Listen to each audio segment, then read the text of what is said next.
Assalamualaikum warahmatullahi wabarakatuh. Selamat pagi dan salam sejahtera untuk kita semua. Nah, teman-teman, pada kesempatan kali ini kita akan melanjutkan perkuliahan kita di mata kuliah Ekologi Manusia dengan topik yang akan kita bahas pada kesempatan pagi hari ini adalah tentang interaksi manusia dengan sumber daya alam yang dapat diperbaharui. Nah, perlu kita ketahui bersama bahwa berdasarkan sifatnya, sumber daya alam itu dapat dikategorikan menjadi dua. Yang pertama adalah sumber daya alam yang dapat diperbaharui, dan yang kedua adalah sumber daya alam yang tidak dapat diperbaharui. Nah, keduanya sebagai manusia kita berinteraksi dengan kedua sumber daya alam tersebut, baik untuk kepentingan kebutuhan hidup maupun untuk menunjang aktivitas kita sehari-hari. Nah, sumber daya alam yang dapat diperbaharui diartikan sebagai sumber daya alam yang tersedia dan dikelola untuk dapat diperbanyak jumlahnya. Sementara, berbeda dengan sumber daya alam yang tidak dapat diperbaharui, sumber daya alam ini tidak memiliki jumlah yang terbatas dan tidak dapat diperbanyak jumlahnya. Nah, oleh karena itu kita akan menentukan bagaimana sikap kita terhadap kedua sumber daya alam ini, karena keduanya tetap kita perlukan dalam mencukupi kebutuhan sebagai manusia. Nah, sumber daya alam yang dapat diperbaharui ini dapat digunakan secara berulang-ulang, akan susah untuk habis, sebagaimana dicontohkan seperti penggunaan energi matahari, angin, air, termasuk biomasa. Kemudian, ini sangat penting untuk mendukung pembangunan yang ramah lingkungan dan berkelanjutan, sehingga penggunaannya harus dapat dilaksanakan dengan sebijak mungkin. Nah, berinteraksi dengan sumber daya alam yang dapat diperbaharui ini, dapat kita manfaatkan dengan menambahkan teknologi maupun, mendorong, adopsi-adopsi terkait dengan penggunaan sumber daya alam yang terbarukan. Karena perlu di-note bahwa sekalipun ini dapat diperbaharui, tapi kalau kita menggunakan secara eksploitatif, maka ya bisa saja sumber daya alam itu hilang, kemudian berkurang, dan tidak dapat digunakan oleh generasi-generasi yang selanjutnya. Nah, gambaran ini secara umum menunjukkan bahwa sumber daya alam yang terbarukan memiliki potensi yang sangat besar dalam mendukung pembangunan berkelanjutan di Indonesia. Dan interaksi manusia dengan sumber daya alam yang terbarukan ini menjadi penting untuk mencapai bagaimana supaya tetap optimal untuk saat ini dimaksimalkan tanpa harus mengesampingkan kepentingan atau kebutuhan generasi yang akan datang, termasuk di dalamnya adalah kelestarian lingkungan.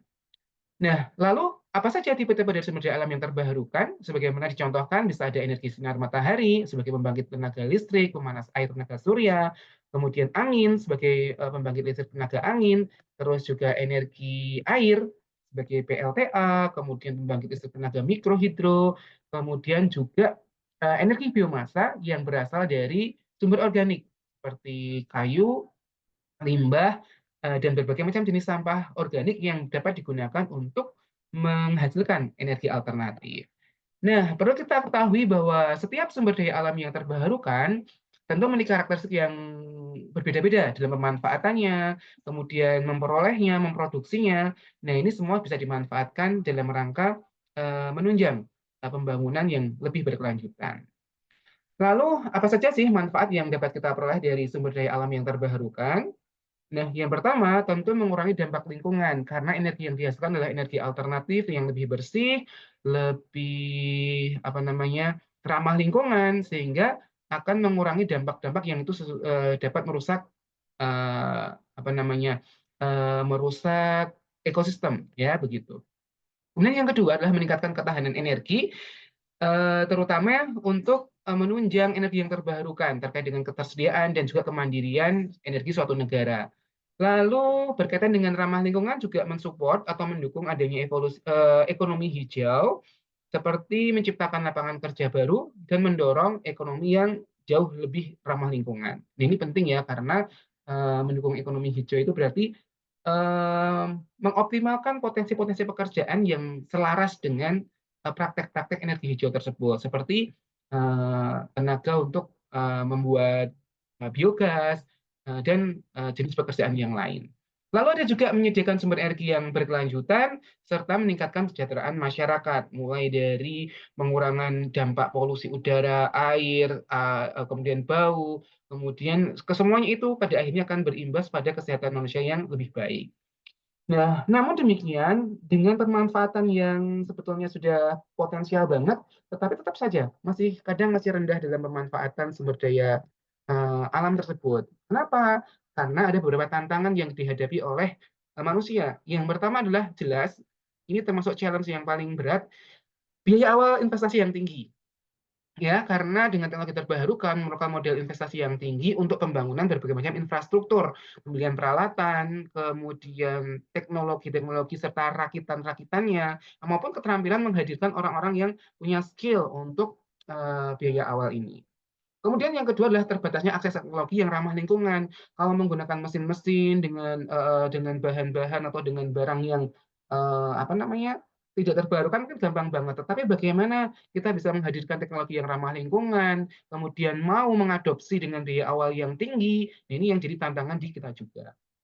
Kemudian ketergantungan pada subsidi pemerintah, karena harganya yang tinggi tadi, untuk mendorong masyarakat mau mengaplikasikan, itu pemerintah kadang memberikan subsidi.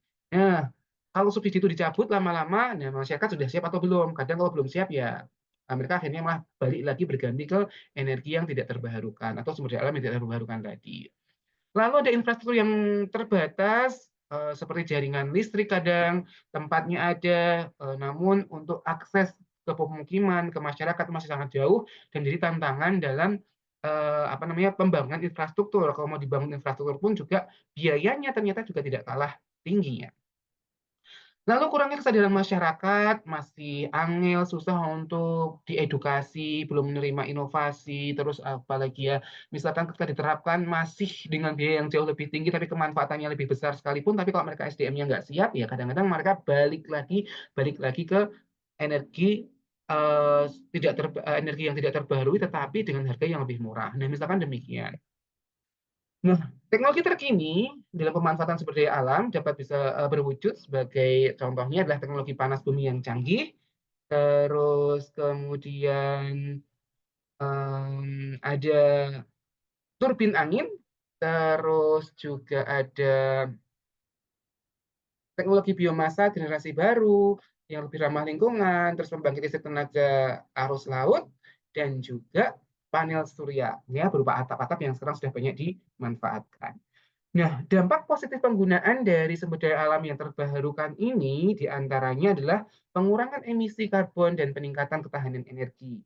Ya, sehingga polusi bisa lebih ditekan, kemudian juga menggantikan bahan bakar fosil yang sekarang sudah bisa kita tekan, lalu meningkatkan ketahanan energi dengan mengurangi ketergantungan pada sumber daya alam, apa namanya, berasal dari fosil, terus juga kebijakan dan kita lanjutkan ke kebijakan dan inisiatif pemerintah ya. Yang pertama adalah adanya undang-undang, energi terbarukan dengan tujuan untuk mendorong, mmm, penggunaan sumber daya alam yang terbarukan ini ya. Karena ya undang-undang kadang terus akan menjamin, pemerintah harus mengimplementasikan, subsidi yang harus diberikan kepada masyarakat. Kemudian juga insentif fiskal bagi jenis-jenis pajak dan keuangan untuk mendukung investasi di sektor energi terbarukan. Misalkan, memberikan pengurangan pajak bagi yang menerapkan atau meningkatkan penggunaan, biaya bagi yang, menggunakan apa namanya, bahan-bahan yang tidak ramah lingkungan seperti, misalkan kebijakan membayar ya, kresek gitu ya, tas kresek, tas plastik, dengan dulu sebelumnya gratis, terus kemudian sekarang dihargai 200, orang masih pakai. Mungkin dengan ditingkatkan pakai kresek sendiri itu, beli kreseknya tuh sekarang 5.000, mungkin orang akan lebih berpikir untuk membawa tas ramah lingkungan atau menggunakan reuse kembali tas kresek yang sudah dimiliki di rumah. Kemudian ada bantuan pengembangan untuk, teknologi dari energi terbarukan, kemudian juga adanya peta jalan energi terbarukan yang ada roadmap-nya, yang kalaupun saat ini belum tercapai, kapan kira-kira pemerintah akan bisa mencapai itu? Kapan masyarakat akan bisa didorong mengadopsi energi terbarukan tersebut? Dan yang kelima adalah adanya kemitraan internasional, yaitu kolaborasi dengan negara lain dalam berbagi pengetahuan dan juga teknologi. Karena kita menyadari bahwa terkadang negara punya sumber daya alam yang terbaharuinya, tapi lemah secara teknologi dan keterampilan. Sementara ada negara lain yang punya SDM, tetapi bahan baku energi ataupun bahan baku konsumsi bahan alternatif alamnya tidak ada, tidak tersedia. Ini perlunya kolaborasi, saling menguntungkan. Nah, Peran pemerintah sudah, kemudian kita berlanjut lagi ke peran masyarakat dalam pemanfaatan sumber daya yang terbarukan. Apa saja? Yang pertama adalah terkait dengan kesadaran, pengetahuan, sikap, keterampilan sangat menentukan dari sini ya. Oleh karena itu, perlu ketika diedukasi ya kita harus, tanggap betul terhadap apa yang sedang digalakkan oleh pemerintah. Ataupun kita menjadi bagian dari, inisiator-inisiator untuk mengedukasi, minimal menerapkan pada kita sendiri. Kemudian perlunya partisipasi aktif dalam penggunaan, sumber daya alam yang terbarukan, kemudian juga tadi sudah kita singgung terkait dengan perubahan perilaku, terus juga pemberdayaan komunitasnya, tidak hanya untuk diri kita sendiri, tapi kita juga mengedukasi kelompok atau masyarakat yang lainnya. Terus juga, nah ini edukasi dan pelatihan.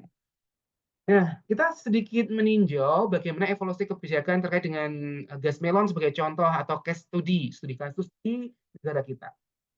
Sebelumnya, biasa banget sih, kita belum menggunakan, kompor gas, kita masih menggunakan minyak tanah, kompor dengan minyak tanah dan itu saat itu masih murah banget. Nah, pemerintah membuat satu roadmap, supaya karena minyak bumi ini, minyak tanah ini lama-lama akan habis, nah dibuatlah roadmap untuk, mengalihkan dari minyak tanah ke gas LPG atau kalau kita mengenalnya kompor ya ada kompor LPG 3 kilo dan 12 kilo. Nah, ketergantungan terhadap minyak tanah itu kemudian digantikan konversi, kebijakan terkait dengan LPG pada tahun 2007. Kemudian diimplementasikan melalui distribusi, tabung gas 33 kilo dan ini terus dipantau terkait dengan distribusi, pencegah penyalahgunaan dan sebagainya. Karena sampai sekarang kan isu tentang gas melon langka dan sebagainya itu masih saja terjadi, ya. Bahkan di awal-awal penggunaan, ini gas melon itu yang ditakutkan adalah meletus, meledak. Itu jadi pemberitaan yang tidak henti-hentinya ketika di awal penggunaan. Nah, ini kita berharap kontinuitas dari masyarakat menggunakan gas melon sampai dengan titik tertentu di mana mungkin ditemukan energi alternatif yang lainnya. Nah, begitu ya.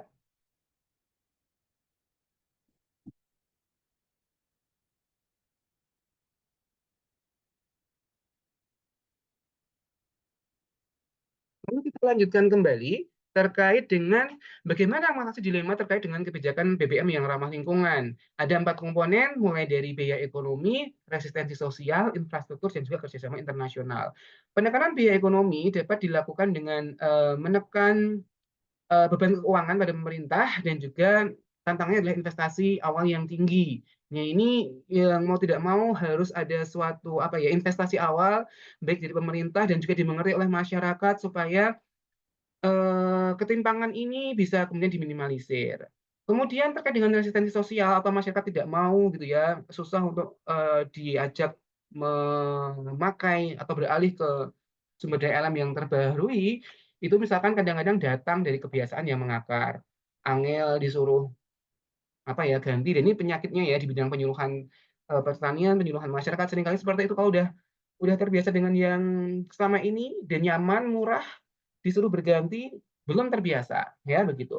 Kemudian juga adanya ancaman industri, apalagi yang mempekerjakan banyak orang, banyak tenaga kerja yang seringkali malah membuat apa namanya, Eee, kenaikan kenaikan biaya produksi dan ini industri akan mengancam, menaikkan biaya produksi sehingga nanti harga-harga di masyarakat juga akan naik. Nah, ini salah satu dilemanya. Kemudian di bidang infrastruktur adanya, satuan pengisian yang tidak memadai, kemudian fasilitas biofuel yang sangat terbatas, lalu lagi di bidang kerjasama internasional itu kurangnya penelitian bersama, egosentris di masing-masing negara, serta pengembangan teknologi yang tidak konsisten. Hari ini kita fokus, tahun ini fokus, 5 tahun lagi udah meninggalkan, cari isu-isu yang lain lagi. Nah ini, dilema kebijakan terkait dengan BBM yang ramah lingkungan.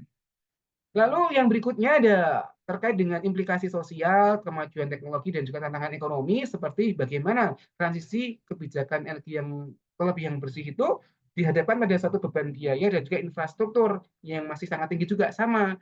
Dan kemajuan teknologinya adalah bagaimana mengefisienkan, energi yang dihasilkan, kemudian permesinan, kebutuhan infrastruktur yang bisa ditekan, ya. Sehingga, ketika sudah berubah dari, energi yang, apa namanya ya, dari kebijakan yang tidak ramah lingkungan tadi ke kebijakan yang lebih ramah lingkungan tadi, itu sudah diantisipasi dengan baik oleh pemerintah, termasuk ketidakstabilan ekonomi, kehilangan pekerjaan, dan implikasi sosial yang yang lain. Karena begitu kemudian sebetulnya ketika tertutup satu pekerjaan, pada saat yang sama itu terbuka pekerjaan-pekerjaan yang baru. Seperti misalkan ketika minyak tanah dikurangi, ya sekarang kan banyak ya stasiun-stasiun untuk menjadi pemasok dari gas melon dan sebagainya. Nah, kita lihat beberapa studi kasus di negara kita. Nah, dari energi surya di Indonesia misalnya, kita adalah negara yang terpapar sinar matahari yang sangat panjang dari selama 1 hari. Bahkan mungkin bisa lebih dari 10 jam, 12 jam kita punya terpapar energi itu. Tetapi kita menyadari juga bahwa negara kita adalah negara kepulauan yang terpisah, pulaunya kecil-kecil banyak banget, sehingga ini kalau mau dibangunkan infrastruktur, kadang, secara biaya juga, boros, kemudian susah menjangkau antara satu dengan yang lainnya juga, satu pulau dengan pulau yang lain. Seperti misalkan kendalanya adalah sumber dayanya melimpah sinar mataharinya, tapi kebijakannya juga kadang-kadang belum mendukung, pengurangan fosilnya juga belum, mengarah ke sana karena masih murah dengan energi listrik, kemudian peluang ekonominya juga, belum berdampak pada peningkatan tenaga kerja. Nah, harapannya dengan adanya peluang-peluang ini bisa kita selesaikan tantangan seperti biaya awal yang tinggi, infrastruktur yang terbatas, kemudian kesadaran yang rendah, serta kebijakan yang tidak konsisten. Ganti pemimpin, ganti kebijakan lagi, kemarin disubsidi, sekarang enggak lagi. Nah, kadang-kadang ada gengsi-gengsi yang demikian. Nah, itu energi sinar matahari. Kita beralih ke energi angin. Nah, Indonesia kan negara yang garis pantainya juga panjang banget, nomor 2 di dunia kalau tidak salah, ya. Sehingga, potensi angin seperti di kawasan selatan, Yogyakarta, Jawa Tengah gitu ya, NTT, Sulawesi, itu sebetulnya bisa dikembangkan proyek-proyek untuk memanfaatkan energi angin sebagai, transisi energi yang berkelanjutan. Ini kan, saya pernah melihat proyek yang di Sanden itu kan ada kincir angin yang memang bisa dimanfaatkan dari geraknya itu dimanfaatkan untuk menghasilkan tenaga, listrik ya seperti itu. Lalu bagaimana mengatasi tantangan dalam pengembangan energi angin di Indonesia? Nah, ini ada tantangan mulai dari potensi sumber daya alamnya yang mungkin tinggi, kecepatan anginnya tinggi, lokasi pesisirnya banyak, kemudian sebetulnya ada kesadaran lingkungan yang dimiliki oleh beberapa individu atau beberapa tokoh, leader, kemudian juga adanya permintaan energi bersih, lalu juga kesadaran masyarakatnya yang sudah mulai meningkat, ya. Didukung lagi dengan adanya regulasi pemerintah, kemudian sistem penyimpanan energi yang semakin maju, ada inovasi teknologinya, kemudian dukungan kebijakannya semakin banyak. Ini diharapkan bisa semakin meningkatkan, dan menyelesaikan tantangan terkait dengan penerapan sumber daya alam yang lebih ramah lingkungan di negara kita. Nah, ini memerlukan banget nih peran kita supaya lebih bersemangat lagi. Nah, studi kasus yang ketiga adalah tentang biomasa di Indonesia. Kita melihat biomasa itu bisa berasal dari sisa tumbuhan, hewan, limbah organik, termasuk misalkan yang paling gampang adalah sampah. Nah, ini project banget nih yang lagi di Solo, bagaimana membuat sampah yang begitu menggunung di TPA Putri Cempol itu bisa menjadi energi listrik, ya. Meskipun, energi biomasa ini belum mendekati sempurna menyamakan produksinya dengan energi listrik ya, dari PLTA, air tenaga air dan sebagainya. Nah, ini yang perlu kita antisipasi juga. Tapi tetap perlu kita apresiasi terkait dengan capaian pergeseran atau upaya pemerintah untuk bergeser ke energi, pemanfaatan biomasa ini. Nah, selain itu juga kita perlu menyadari nih, perlu dibuka pengetahuannya, kesadarannya tentang peluang investasi dalam, rangka penerapan sumber daya alam, penggunaan sumber daya alam yang terbarukan. Kita lihat sebenarnya kalau kita melihat di negara kita sendiri, itu potensi pasarnya yang sangat luas ya, terutama pasar di negara Indonesia sendiri dan juga pasar global. Kemudian berbagai insentif pemerintah juga menawarkan ya, yang mendorong investasi sektor energi terbarukan ini. Lalu juga sebetulnya kalau kita mau meriset, pemerintah mau mengembangkan riset dan mendukung riset ataupun kayak BRIN dan sebagainya itu meriset, sebetulnya banyak banget teknologi yang bisa berkembang dan dikembangkan karena support dana untuk arah sana juga sangat sangat besar. Lalu lagi ketersediaan sumber daya alam yang belum termaksimalkan, entah itu sinar matahari, angin maupun biomasa. Ya, produksi sampah kita banyak. Lalu lagi peluang untuk diversifikasi portofolio seperti investasi dan menjadikannya sebagai persyaratan untuk mendirikan, misalkan mau mendirikan perusahaan atau apa, kita lihat portofolio terkait dengan implementasi kebijakan penggunaan sumber daya alam yang ramah lingkungan, misalnya menggunakan lampu hemat energi, terus lagi paperless dan sebagainya. Itu memungkinkan banget digunakan sebagai suatu kebijakan. Misalnya di perskripsian nih, di negara kita laporan, di kampus kita misalkan laporan praktikum. Sebetulnya kalau dilakukan satu kebijakan misalnya bisa digunakan soft file atau ya file misalkan tidak paperless, itu akan menekan penggunaan dari eh, konsumsi kertas, tinta dan sebagainya. Dan juga dengan adanya berbagai macam kondisi lingkungan yang sudah semakin memburuk ini, harapannya adanya tantangan untuk menciptakan dampak positif pada lingkungan yang lebih baik itu harusnya menjadi suatu motivasi ya bagi pengembangan sumber daya alam yang terbarukan ini. Dan juga tadi sudah kita singgung pentingnya atau potensi penelitian dan pengembangan terkini yang sebenarnya sudah ada seperti apa namanya turbin, kemudian geotermal yang belum termanfaatkan. Bahkan pada saat saya pernah menjuri suatu karya tulis atau esai itu ada ide yang kreatif yang mengatakan bahwa bagaimana membuat trotoar gerak jalan kaki manusia itu bisa menghasilkan energi yang tersaving dan beberapa waktu itu bisa dikonversi ke energi ya. Nah, oleh karena itu misalkan sangat dibutuhkan berbagai macam kolaborasi dan kemitraan dari berbagai macam pihak entah hexahelix mulai dari pemerintahnya, masyarakatnya, kemudian industri teknologinya, kampus akademisi, media termasuk juga bagaimana mengkampanyekan terkait dengan penggunaan bahan bakar atau bahan organik yang senantiasa bisa kita gunakan. Yang tidak kalah pentingnya dari segi ilmu penyuluhan adalah jelas edukasi lingkungan yang nggak boleh kita ini kan kita apa namanya kita lupakan. Nah, sebagaimana contoh kemarin di pertemuan pertama di forum diskusi itu kan di OCW saya menekankan, coba identifikasi, tuliskan hal konyol apa yang tidak ramah lingkungan yang tetap kalian lakukan, meskipun sebenarnya kalian tahu itu sudah suatu perilaku yang buruk. Ya, ternyata kan hal-hal simpel kalian lakukan, buang sampah sembarangan, tidak mematikan listrik. Ini kan hal-hal yang harus kita edukasi.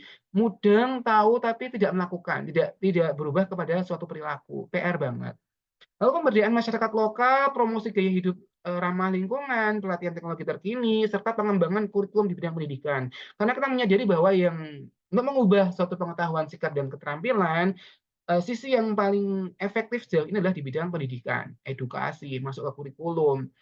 Makanya di prodi kita, di penyuluhan dan komunikasi pertanian, untuk mencapai sustainable agriculture, bagaimana pertanian yang berkelanjutan, sampai ada mata kuliah ekonomi sumber daya alam, mungkin agribisnis, kita ada ekologi manusia yang kita pelajari saat ini, terus juga apa namanya pertanian presisi dan sebagainya. Nah itu sebenarnya kurikulum-kurikulum yang didesain untuk mendorong kita supaya memahami terkait dengan isu-isu energi atau sumber daya alam yang ramah lingkungan ini. Nah, kita lihat ada berbagai macam kisah sukses yang meskipun itu belum banyak dan harapannya ini bisa menginspirasi ya. Mulai dari desain turbin angin yang inovatif yang seperti ini juga yang diimplementasikan di Sanden Bantul. Kemudian pembangkit listrik tenaga surya skala besar maupun skala rumah tangga. Sekarang kan ada ya skala-skala kecil seperti itu. Lampu tenaga surya juga sudah bisa kita cek kita beli sendiri di aplikasi online shop. Kemudian ada pemanfaatan biomasa limbah pertanian dan desa mandiri energi yang terbarukan. Nah, ini salah satu proyek yang saya ikuti sendiri. Anak-anak mahasiswa penerima beasiswa Pertamina itu didorong untuk melakukan satu implementasi dari proyek Pertamina untuk menjalankan desa energi berdikari. Nah, contohnya anak-anak UNS dari Sobat Bumi-nya UNS, penerima beasiswa Pertamina-nya UNS itu mengembangkan energi alternatif dari biogas kotoran ayam yang dicampur dengan kotoran sapi. Nah, ini sebenarnya bisa banget nih sekelas mahasiswa aja didorong untuk menghasilkan energi-energi alternatif di masing-masing desa yang mempunyai potensi untuk berkembang menjadi energi alternatif. Nah, oleh karena itu, supaya ke depannya bisa lebih banyak yang mengaplikasikan ini, tentu diperlukan adanya suatu upaya untuk meningkatkan penggunaan energi terbarukan, pengembangan teknologi yang lebih efisien, kebijakan dan insentif yang mendukung terkait dengan penerapan bahan baku ramah lingkungan, kemudian energi terbarukan, serta partisipasi masyarakat yang perlu ditingkatkan, dan juga investasi dan peluang bisnis yang terus ditumbuhkan. Nah, jadi topik yang pertama ini terkait dengan interaksi manusia dengan sumber daya alam yang, dapat diperbaharui, diperlukan suatu upaya untuk memanfaatkan sumber daya alam terbarukan sebagai solusi pembangunan yang berkelanjutan. Ini penting banget nih untuk kita terapkan. Kemudian kita menyadari juga masih adanya tantangan adopsi teknologi yang kedua nih, infrastruktur sumber daya alam yang terbarukan yang kadang masih kurang, tapi mempunyai potensi untuk dikembangkan. Serta, kebijakan pemerintah yang perlu didorong lebih kuat lagi, lebih dialokasikan pendanaannya, tidak hanya regulasi tapi juga, support pendanaan dan sebagainya yang perlu kita tingkatkan juga.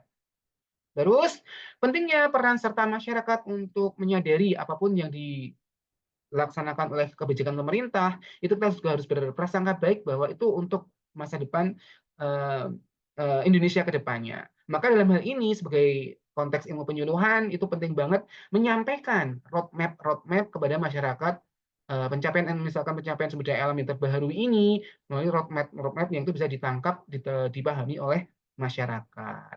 Serta yang tidak kalah pentingnya adalah kolaborasi dari berbagai macam pihak ya, termasuk media, dunia pendidikan tentang risetnya, kemudian teknologi, dunia industri, dunia usaha, kemudian juga media termasuk bagaimana memberitakan, positif tentang energi terbarukan ini, ya, tidak melulu tentang masalah-masalah yang selalu diangkat meskipun, berita jelek adalah berita yang menjual, tapi tidak selamanya untuk diangkat seperti itu. Kita dorong, media mempunyai peran-peran positif untuk, mendukung campaign ini.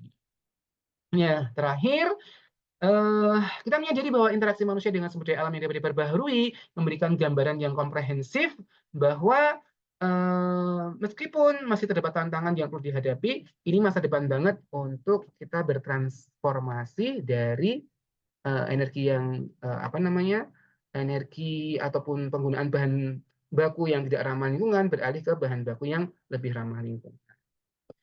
Nah, semoga bermanfaat untuk topik kita kali ini. Sebetulnya selain dari aspek pengetahuan, ini harus mendorong kita supaya mempunyai perilaku yang sama juga untuk, praktek-praktek terkait dengan pemanfaatan sumber daya alam yang terbaharui. Sekarang kita melihat rumput masih banyak, tumbuhan hijau masih oke, sayur-sayur masih mudah kita konsumsi, kertas tisu masih bisa kita gunakan. Tetapi kalau kita tidak bijak, ya lama-lama eksploitasi berlebihan, banyak pohon digunakan, banyak, hutan, daerah resapan yang kemudian dibangun rumah, akhirnya selesai dieksploitasi jadi berbagai macam kebutuhan manusia yang lain, ya akhirnya banjir di mana-mana, bencana alam, perubahan iklim, dan sebagainya itu terjadi dan balik lagi mempengaruhi kehidupan manusia. Kalau kita ingat di materi, pertemuan yang kedua atau ketiga dari, sebelum UTS itu kan ada apa namanya, bagaimana alam itu juga membalas perlakuan kita terhadap alam itu akan sama yang kita peroleh dengan bagaimana alam itu memberikan balasan kepada kita sebagai manusia. Oleh karena itu bijaklah menjadi manusia dengan menggunakan, alam karena interaksi kita dengan alam ini akan berikan, eee, apa ya, kehidupan yang sama juga dengan dengan kita ke depannya. Lebih baik baik buruknya alam memberikan kemanfaatan pada kita, sejalan dengan bagaimana baik buruknya manusia berinteraksi dengan alam itu. Semoga bermanfaat. Saya akhiri, Assalamualaikum warahmatullahi wabarakatuh.